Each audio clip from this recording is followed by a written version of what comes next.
MNA,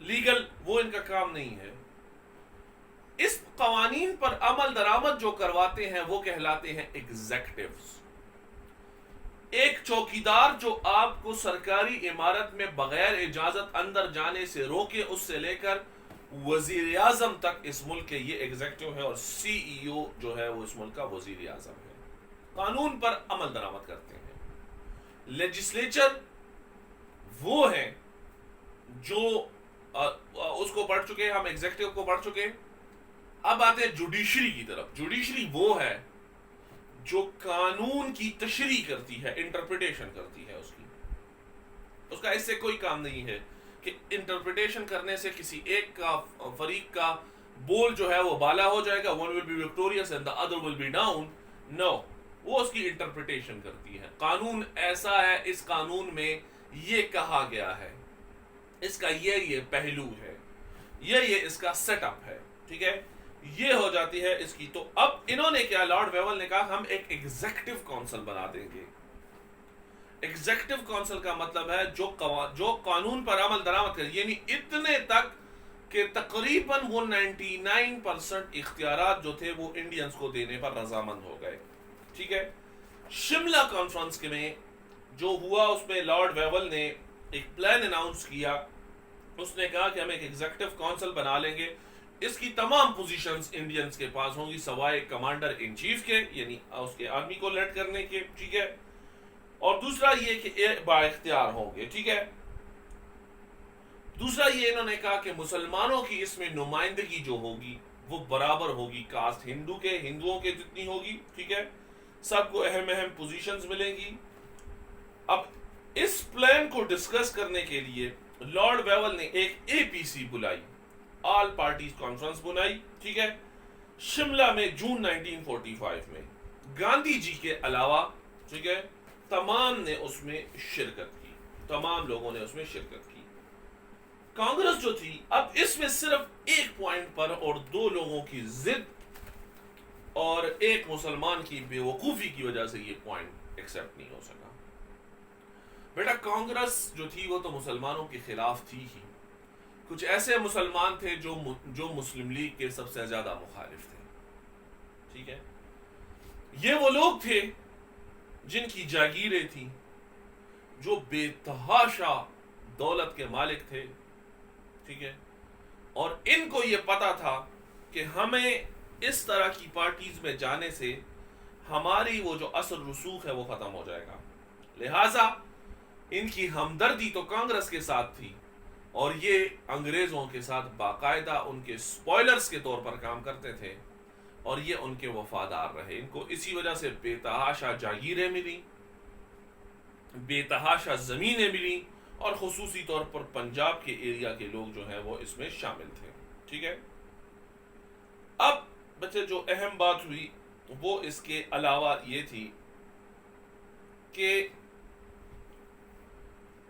جو اہم بات اس میں ہوئی وہ یہ تھی کہ ایک مسلم سیٹ پہ کانگریس کا یہ دعویٰ تھا کہ وہ مسلمانوں کی بھی ایک سیٹ جو ہے اس پہ نامینیشن کریں گے. مثلا اب میں بتاتا ہوں.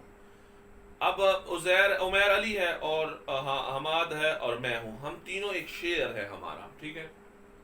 اس میں کہہ دیتے ہیں کہ بھائی اس پہ یہ پوزیشن جو ہے اس پہ نامینیشن ہوگی. ٹیم میں اب کھلاڑی سلیکٹ کروانے ہیں 5 5 اور 5. ٹھیک ہے. اب عمیر جو ہے وہ 5 ڈیل سے سلیکٹ ہونے ہیں، 5 جو ہے وہ مانسیرا سے سلیکٹ ہونے ہیں، 5 عمیر کا جو ایریا ہے لیٹ سپوز ایبٹ آباد سے سلیکٹ ہونے ہیں. اب عمیر یہ کہے کہ نہیں، چونکہ میری دیر میں پراپرٹی بھی ہے تو میں دیر کے بندے بھی ایک میں سلیکٹ کرواؤں گا. that's very important. کانگریس یہ کہہ رہی تھی کہ جو سیٹس ایلوکیٹڈ ہیں، جو مسلمانوں کی سیٹس ہیں، اس پہ بھی ہم ایک بندہ اپنا منتخب کروائیں گے. کیوں؟ کیونکہ وہ اب تک اس ظام میں مبتلا تھے، اس جسے آپ کہہ سکتے ہیں ایلوژن میں تھے. ان کو یہ لگ رہا تھا کہ کانگریس صرف مسلمانوں کی، ہندوؤں کی پارٹی نہیں ہے، بلکہ وہ مسلمانوں کو یا انڈینز کو ریپرزینٹ کرتی ہے. حقیقت اس سے بہت دور تھی. حقیقت یہ تھی کہ انہوں نے ہمیشہ ہندوؤں کے کہنے پر اور پارٹیز اور کمیونٹیز کا استحصال کیا ہے، ہندوؤں کے کہنے پر اور کمیونٹیز کو نقصان پہنچایا ہے. ٹھیک ہے. بچہ اٹینڈنس مینٹین رکھنی ہے, لاسٹ میں ہوگی تو جو ایبسنٹ ہوں گے پھر کلاس انچارج ان کے گھر کال کریں گے. ٹھیک ہے. اب بیٹا اس بات پر کہ ایک جو مسلمانوں کو سیٹس ملنی تھی نا, لیٹس سپوز 5 ملنی تھی, اس پہ انہوں نے کہا, کانگریس کا یہ کہنا تھا کہ بھائی اس پہ ایک سیٹ جو ہے وہ ہم دیں گے, ایک سیٹ کو ہم نامینیٹ کریں گے, ایک مسلمان ہماری طرف سے بھی لیا جائے گا. مسلمانوں کا یہ کہنا تھا کہ آپ مسلمانوں کی حق نمائندگی کھو چکے ہیں, بارہا مسلمانوں کے ساتھ ظلم اور استحصال کر کے, ان کے مسائل زیادہ سے زیادہ کر کے, اور ہندوؤں کو ہمیشہ ان پر ترجیح دے کر آپ نے مسلمانوں کے ان کے جو ریپرزنٹیشن ہے اس کا حق کھو دیا ہے. اب آپ ان کے ریپرزنٹیٹو نہیں ہیں, اب آپ ان کے نمائندہ جماعت نہیں ہیں. ٹھیک ہے, یہ ہوتے ہیں اس میں امپورٹنٹ چیزیں. ٹھیک ہے.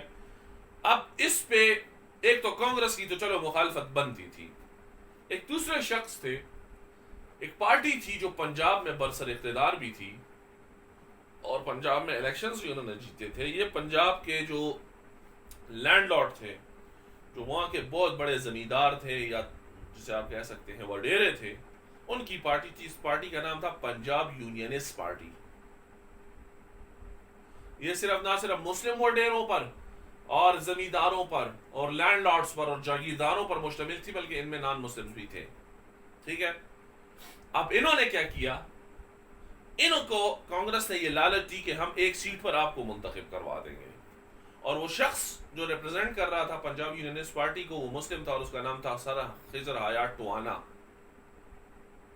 صرف ایک لالچ کی وجہ سے قائد اعظم نے ان کو سمجھایا بھی, لیکن وہ چونکہ لالچ انسان کو اندھا کر دیتا ہے, وہ نہیں سمجھ پائے, اور صرف ایک لالچ کی وجہ سے مسلمان جو تھے وہ, بلکہ یہ پوری پلان جو تھا یہ ناکام ہو گیا. کیوں؟ اس میں کانگریس یہ چاہ رہی تھی کہ ہم بھی مسلمانوں کی طرف سے ایک بندہ منتخب کروائیں گے. قائد اعظم کا یہ خیال تھا کہ نہیں, ہم نہیں کروا سکتے, کیونکہ آپ مسلمانوں کی نمائندگی کا حق کھو چکے ہیں. ٹھیک ہے. مسلمانوں کی اگر کوئی نمائندہ, کوئی ریپرزینٹیٹو پارٹی ہے تو وہ صرف اور صرف مسلم لیگ ہے. سر خضر حیات ٹوانا کی ہٹ درمی اور کانگریس کے ورغلانے میں آنے کے بعد انہوں نے یہ پرابلم جو تھی وہ اس میں کانگریس کا ساتھ دیا, اور اس وجہ سے یہ کانفرنس جو ہے یہ ناکامی کا شکار ہو گئی. اب یہ بچے 1944 میں ہوا. تھوڑا سا میں آپ کو ایکسپلین کرنا چاہتا ہوں. 1945 دسمبر 1945 سپٹمبر 1945 میں وار ختم ہو گئی. اس کے بعد ڈیموکریسی کے لیے بہت ساری آوازیں انڈیا سے اٹھنے لگیں. ٹھیک ہے. اور دسمبر 1945 میں انہوں نے سینٹرل اسمبلی کے, جس طرح ہمارے ایم این ایز ہوتے ہیں, ٹھیک ہے, اور فیبروری 1946 میں پروونشل اسمبلیز کے لیے انہوں نے انتخابات کروا دیے. ٹھیک ہے. یہ جو انتخابات انہوں نے کروائے سینٹرل اور پروونشل اسمبلی کے لیے دسمبر 1945 اور فیبروری 1946 ریسپیکٹیولی, ان انتخابات میں مسلمانوں کو بریلینٹ سکسیس ملی, جسے انپریسیڈنٹل کہتے ہیں, جنہیں انپریسیڈنٹڈ کہتے ہیں, ایسی جو پہلے نہیں مسلمانوں کو ملی تھی, ایسی سکسیس ملی. مسلمانوں کو جو اب جا کر ان کا یہ دعویٰ سچ ثابت ہوا کہ مسلمانوں کی جو نمائندہ جماعت ہے, جس کو مسلمانوں کو ریپرزینٹ کرنے کا حق حاصل ہے, وہ صرف ایک ہے, اور وہ ہے مسلم لیگ. اس سے پہلے ان کا دعویٰ تھا, اس سے پہلے وہ دعوے دار تھے, اب وہ حقدار بن گئے. اب جو مسلمز تھے, now they were in a position to dominate. ٹھیک ہے. اب وہ ڈرائنگ روم کی پارٹی نہیں رہے تھے. they were backed by masses, they were backed by popular vote, they were backed by having the support of Muslims, the common people of India. ٹھیک ہے. سو اب بات اور ہو گئی تھی. اب مسلمز ذرا ڈومینیٹ ہو گئے تھے. انتخابات سے پہلے یہ بات کی گئی تھی میں انتخابات کے نتائج کی طرف آتا ہوں، لیکن صرف انتخابات سے پہلے یہ بات کی گئی تھی کہ انتخابات جیتنے کی صورت میں جیتنے والی پارٹی، دونوں پارٹیز کو جو ہے، اس میں جو آپ اس میں مسلم لیگ اور کانگریس دونوں کو یہ بات کہی گئی کہ ہم آپ کو دعوت دیں گے اور آپ حکومت بنا لیں گے کمبائنلی. یہ انٹرم گورنمنٹ ہوگی. یہ تب تک ہوگی جب تک نیا کانسٹیٹیوشن نہیں بن جاتا، اور آزادی کی بات بھی اس میں ہو رہی تھی. اب کیا ہوا کہ اور اگر یہ کہا گیا لیٹ سپوز اگر اے اور بی پارٹی ہیں اور دونوں کچھ سیٹس جیت جاتی ہیں اور دونوں کو دعوت دے دی جاتی ہے، اور اس میں سے اے پارٹی جو ہے وہ کہہ رہی تھی کہ نہیں ہم نہیں شامل ہونا چاہتے ان کے ساتھ، تو آٹومیٹیکلی چوائس بی پارٹی کے پاس چلی جائے گی اور بات ختم ہو جائے گی. ٹھیک ہے، بی پارٹی حکومت بنا لے گی، اے پارٹی پھر اپوزیشن میں ہوگی. اس طرح یہاں جب ہوا، انتخابات جب ہوئے تو مسلمانوں کے لیے سینٹرل اسمبلی میں 30 سیٹس آؤٹ آف 100 ریزرو تھی، ان کے پاپولیشن وائز، ان کی اہمیت کے حساب سے. ٹھیک ہے، 30% سیٹس تھی، اور ان 30% سیٹس کے آؤٹ آف 30 میں 30 آؤٹ آف 30 پہ مسلمان جیت گئے. دے ور وکٹوریس. 30 سیٹوں پہ مسلمان جیت گئے. دے ور وکٹوریس. ٹھیک ہے، اور جو 495 سیٹس ریزرو تھیں ڈفرنٹ اسمبلیز میں، اس میں مسلمان 439 اور بعد میں کچھ اور ممبرز کے ساتھ ملا کر یہ سیٹ، یہ جو پوزیشنز تھی، یہ 450 پلس ہو گئی، اور آلموسٹ 89% ووٹس انہوں نے جیتے، which is even a big achievement in recent days. ٹھیک ہے، جب لوگ ڈیموکریسی کی طرف بھی ہیں اور بہت ساری اور بھی چیزیں ہیں. ٹھیک ہے، اب مسلمانوں نے ہندوؤں کو کلیئر کٹ یہ کہہ دیا تھا کہ apart from accepting Pakistan as a viable option for British for Indian Muslims, there is never and never ever will be another alternative. ٹھیک ہے، اب جب یہ دونوں نے جیت لیے، کانگریس کو تو دھچکا لگا. 1937 کے الیکشنز میں تو انہوں نے مسلمز کو آؤٹ کلاس کر دیا تھا. ٹھیک ہے، اور بالکل مسلمز کو سوائے بنگال کے ہر جگہ انہوں نے حکومت بنا لی تھی. اب کیا ہوا؟ ٹھیک ہے، بڑی امپورٹنٹ وہ ہے کہ مسلم لیگ اور ان کو یہ دعوت دی گئی. اچھا، جو دعوت ان کو دی گئی کہ آپ آ جائیں کیبنٹ مشن پلان کے تحت کہ حکومت بنا لیں. ٹھیک ہے، اور اس میں یہ کہا گیا تھا کہ دعوت دی جائے گی، اور اگر کوئی ایک انکار کر لیتا ہے، کوئی ایک پارٹی انکار کر لیتی ہے، تو دوسرے کے پاس آٹومیٹکلی چوائس چلی جائے گی. ٹھیک ہے، اب کانگریس نے انکار کر دیا. تو جو اصولی طور پر اسٹیٹس مین ورڈ جو ہوتے ہیں، ٹھیک ہے، اس کے طور پر وائس رائے کو ڈائریکٹ مسلم لیگ کو دعوت دے دینی چاہیے تھی حکومت بنانے کی، لیکن انہوں نے شش و پنج سے کام لیا. انہوں نے جسے آپ کہتے ہیں کہ چیزوں کو ڈیلے کرنا شروع کر دیا. ٹھیک ہے، اور اس طرح سے کوئی مسلمانوں کو، جسے آپ جو مسلم لیگ کو، ان کو اپنے وعدے سے یہ لوگ مکر گئے، کیونکہ آپ نے آئیڈیلی جب وعدہ کیا تھا کہ اگر کوئی ایک پارٹی انکار کرے گی تو آٹومیٹکلی بائی ڈیفالٹ چوائس دوسروں کے پاس چلی جائے گی. ٹھیک ہے، یہ آپ نے نہ کیا. کانگریس جو تھی انہوں نے ایکسپٹ نہیں کیا. اس کے باوجود، ٹھیک ہے، 12 اگست 1946 کو وائس رائے نے پنڈت نہرو، اب جو گاندھی تھے وہ تقریباً ایکٹیو پالیٹکس سے ریٹائر ہو گئے تھے. یہ تو جواہر لال نہرو جو تھے، اس کے والد بھی تھے موتی لال نہرو. پھر Jawahar Lal Nehru remains for 17 years as prime minister of India. ٹھیک ہے، تو لہٰذا ان کو آپ دیکھیں کہ انہوں نے پارٹی بنائی. ٹھیک ہے، سوری، ان کو دعوت دی گئی. جو موتی لال نہرو کو، جو کانگریس کے لیڈر تھے، جواہر لال نہرو جو کانگریس کے لیڈر تھے، ٹھیک ہے، مسلمانوں نے اس پر پروٹیسٹ کرنا شروع کر دیا. انہوں نے کہا آپ کے ورڈز تھے، آپ کا پرومس تھا کہ اگر ایک کوئی پارٹی حکومت نہیں بنائے گی اور اس کے انکاری رہے گی تو دوسری پارٹی کے پاس بائی ڈیفالٹ چوائس چلی جائے گی. اور 16 اگست کو انہوں نے ڈائریکٹ ایکشن ڈے کے طور پر منایا. ٹھیک ہے، اور دوسرا انہوں نے اپنے لوگوں سے پروٹیسٹ کرنے کی وہ کوشش کی. پروٹیسٹ کرنے کی اپیل کی. دوسرا مراد جو ملی تھی, جو تمغے ملے تھے, جو خطاب ملے تھے, وہ بھی واپس کرنے کی کوشش کر دی. ٹھیک ہے, اور برٹشرز کو یہ ریئلائز کروایا کہ you have not stand by your words, آپ نے اپنے ورڈس کو جو ہے اہمیت نہیں دی. ٹھیک ہے, that's very very strange of you کہ اسٹیٹمنٹس کے ورڈز ہوتے ہیں وہ ان پر اسٹینڈ لیتے ہیں. ٹھیک ہے, احتجاج بہت زیادہ افیکٹو رہا اور اس پر ہندوؤں کو بڑی, جسے کہتے ہیں, تکلیف ہوئی. انہوں نے مسلمانوں کی ریلیز پر اٹیک کرنے شروع کر دیے اور اس دوران فسادات ہوئے. کلکتہ میں ہندو مسلم رائٹس ہوئے جس میں ہزاروں اور ہنڈریڈز آف مسلمز کو, سینکڑوں کی تعداد میں مسلمز کو قتل کر دیا گیا. ٹھیک ہے, اور جس طرح کہتے ہیں کہ کسی بہت کم عرصے میں ہندو مسلم فسادات جو تھے اس نے پوری انڈیا کو اپنی لپیٹ میں لے لیا. ٹھیک ہے, سرکمسٹانسز چینج ہو گئے تو گورنمنٹ نے بھی اپنی اس پر نظر ثانی کر دی. ٹھیک ہے, اور ان کو یہ لگا کہ مسلم لیگ کو گورنمنٹ سے باہر رکھنا ان کے لیے فائدہ مند نہیں ہوگا.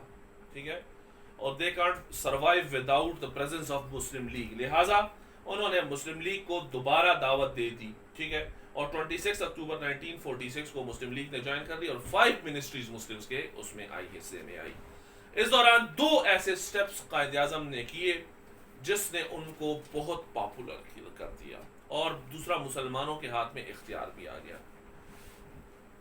نمبر 1 جو سٹیپ تھا وہ تھا کہ ان 5 جو مسلمانوں کو منسٹریز ملی, اس میں سے قائد اعظم نے ایک لو کاسٹ ہندو کو بھی منسٹری دی. یعنی باوجود یہ کہ ہندوؤں کو چاہیے تھی, کانگریس کو یہ چاہیے تھی کہ وہ لو کاسٹ ہندو جو ہے, شودر جو ہیں یا اس طرح کے اور ان کے لو کاسٹ ہیں, ان کو منسٹری دیتے. انہوں نے جو منسٹری دی وہ مسلم لیگ کی طرف سے ان کو ملی. ٹھیک ہے, اس پر وہی کلکتہ, ویسٹ بنگال, جو کہ بالکل مسلمانوں کے اور اس میں فسادات بھی ہو رہے تھے اور سینکڑوں لوگ بھی اس میں مرے, وہ لوگ ڈائریکٹ حمایتی بن گئے. اور اس ایکٹ کو اتنا سراہا گیا, قائد اعظم کے بینرز اٹھائے گئے, ان کے پکچرز جو تھیں, وہ جو پورٹریٹس تھے وہ اٹھائے گئے, ان کو بہت زیادہ اپریشیٹ کیا گیا. ٹھیک ہے, نمبر 2 جو غلطی کانگریس سے ہوئی وہ تھی فائنانس منسٹری. ٹھیک ہے, جو منسٹری آف فائنانس تھی وہ انہوں نے مسلمانوں کو دے دی. اب یہ بہت بڑا بلنڈر تھا. کیوں؟ ساری بات تو پیسے کی ہے.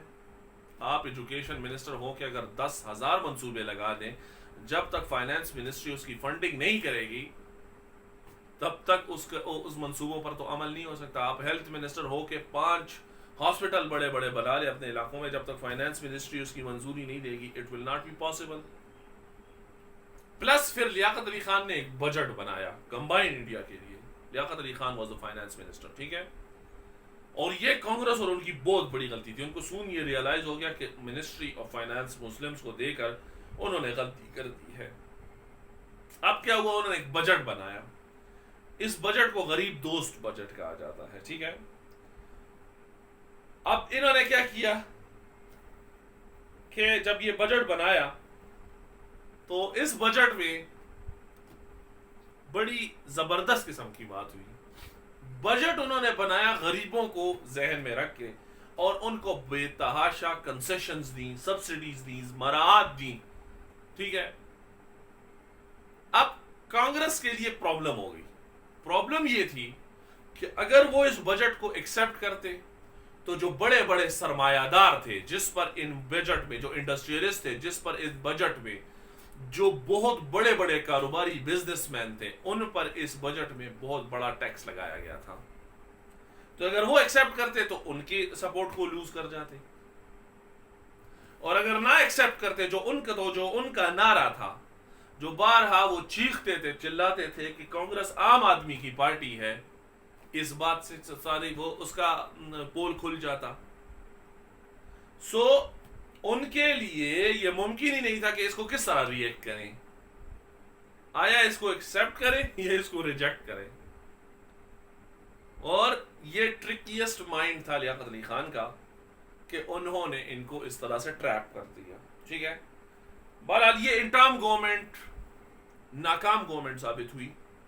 اس کی وجہ یہ کہ کیبنٹ کا اجلاس کبھی ایک بھی دفعہ نہیں ہوا, کمبائن نہیں ہوا. مسلمز کا علیحدہ گروپ تھا, ان کا علیحدہ گروپ تھا. ٹھیک ہے. لیکن اس نے مسلمانوں کو امور سلطنت جو اسٹیٹ افیئرز ہیں ان کی بہت بہترین ٹریننگ دی. اور بعد میں آنے والے ٹائم میں جب پاکستان نے ابتدائی سالوں میں ترقی کی, اس کی بنیادی وجہ یہ تھی. یعنی میں اکثر یہ پڑھتا ہوں کہ باوجود اتنے مسائل کے, کم وسائل کے, لمیٹڈ مینز اور ایکسیسو آف پرابلمز کے, ابتدائی 40 سالوں میں پاکستان کے G D P growth rate جو تھا وہ ٹاپ 10 کنٹریز میں شامل تھا. اس کے باوجود ہم نے گرین ریولوشن یا اس طرح سے آپ کہہ سکتے ہیں خود لوگوں کو غربت سے نکالا. یہ وہ ٹریننگ تھی, وہ سنسیریٹی تھی, وہ نوشن تھا کہ ہمیں اپنے اس میں مقاصد کو حاصل کرنا ہے. ٹھیک ہے. یہ امپورٹنٹ ہے. دس از ویری امپورٹنٹ. اچھا بیٹا, اگر اس میں آپ کوئی کوشچن ہے تو اس کی طرف آتے ہیں. ٹھیک ہے. پھر اور باتیں کریں گے. اوکے.